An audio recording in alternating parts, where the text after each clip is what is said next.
Hello everyone. In the previous video, we saw that Naval Island, Lemuria and Kumarikandam all denote the country of Israel. We belong to the northern tribe of Israel and I had mentioned it already. Our ancestors were captivated and taken to the parts of Iran and Iraq by the Assyrian king.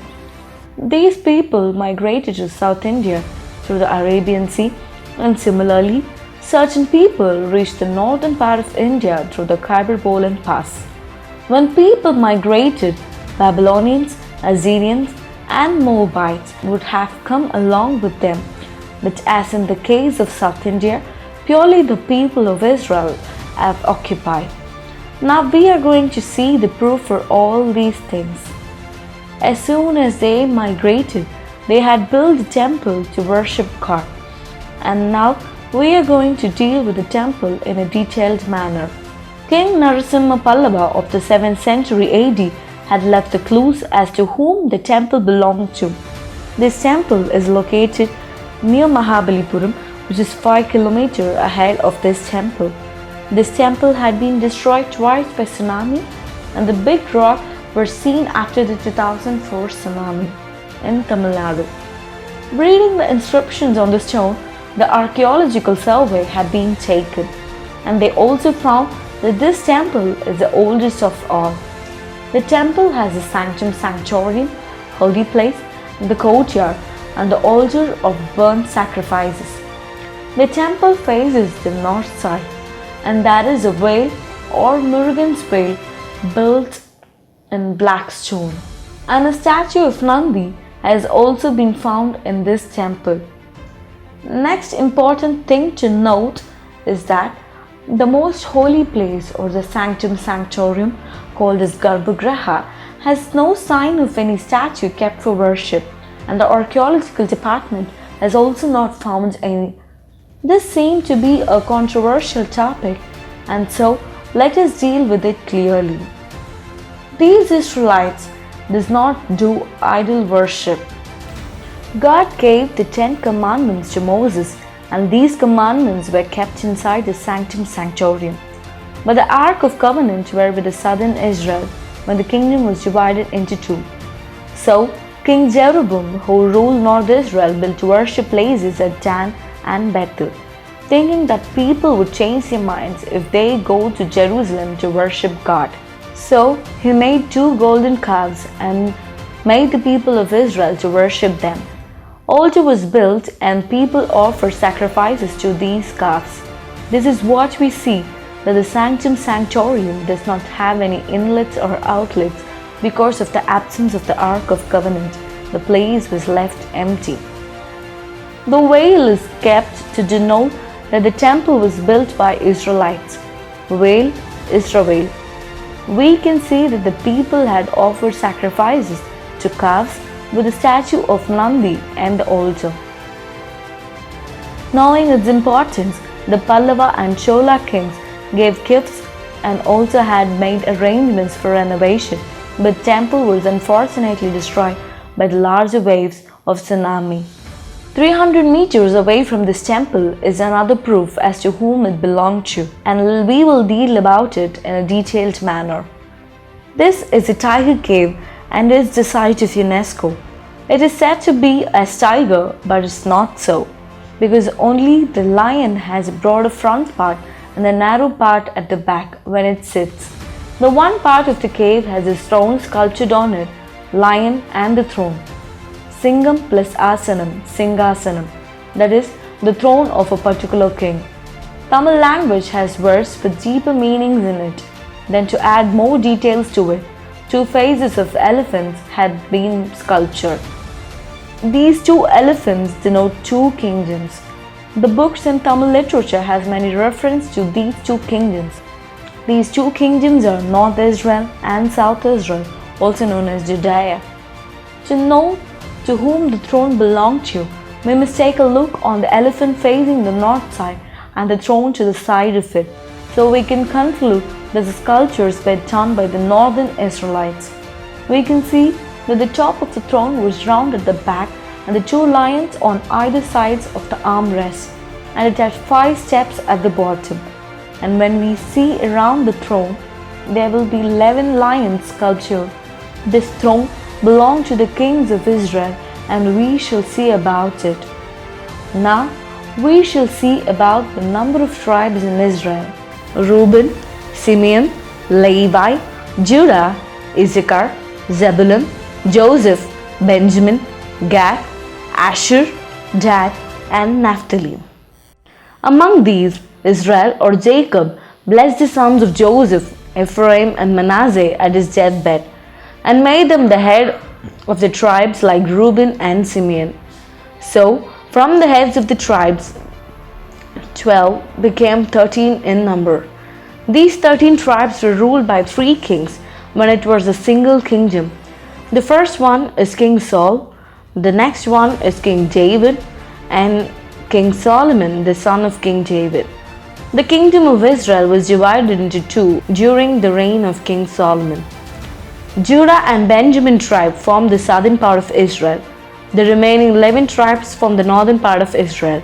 They are Reuben, Simeon, Levi, Issachar, Zebulun, Ephraim, Manasseh, Gad, Asher, Dan, Naphtali. These 11 tribes were depicted as lions in the rock cave, and we can know this with the evidences given in the Holy Bible. The throne of Solomon is clearly explained in the Holy Bible. 1 Kings chapter 10 verse 18 to 20.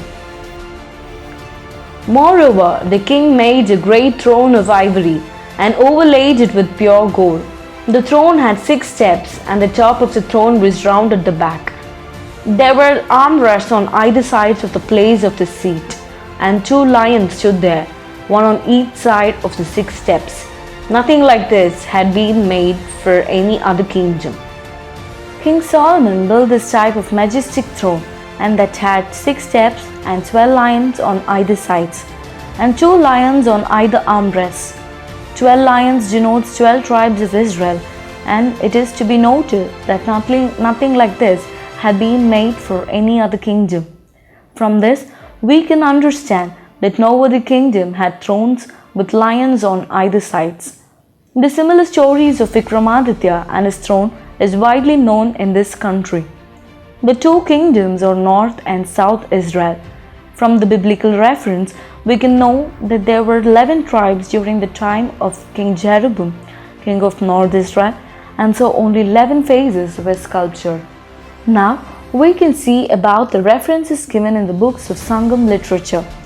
2 countries, Vadavengadam and Tenkumari, is mentioned in many books like Silapadigaram, Nannur, Tolkapiyam, Irayanar Agaparul, and so on. The location of these 2 countries is given in the book written by Sitrambala Kavirayar, Vengadam Kumari Theembunal Pavvathu. Tolkapiyar has mentioned about the 12 students of Agathir in his book. Let us now see their names. Adangotu Asan, Duralingan, Sembunsei, Vayabigan, Vaipigan, Panambaran, Kararamban, Anavinayan, Vamanan, Nattattan, Sigandi, Periyakakai, Padini. These are actually the 12 tribes of Israel.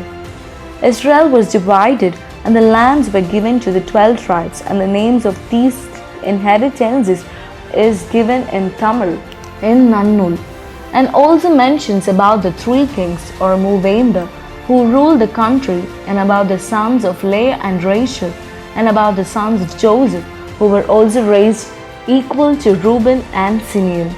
Let me now read the actual Tamil poetry. Kanni Tengarai Katpalan Devam, Singalam Kollam Kovilam Ennum, Yellayil Puratevum, Ilam Pallavam Kannadam Vadugu, Kalingam Telingam Konganam Tuluvam, Kudagam Kundram Yenbana Kudapal, Irupura Sayyathu, Udanuraibu Palagum, Tamil Tiri Nilangalum, Mudiyudai Moovarum Idanila Archi, Arasa Membatta Kurunila Kudigal, Padinmarum Udaniruppu Iruvarum Padaitha, Panniru Disayil Solnayam Udayavum.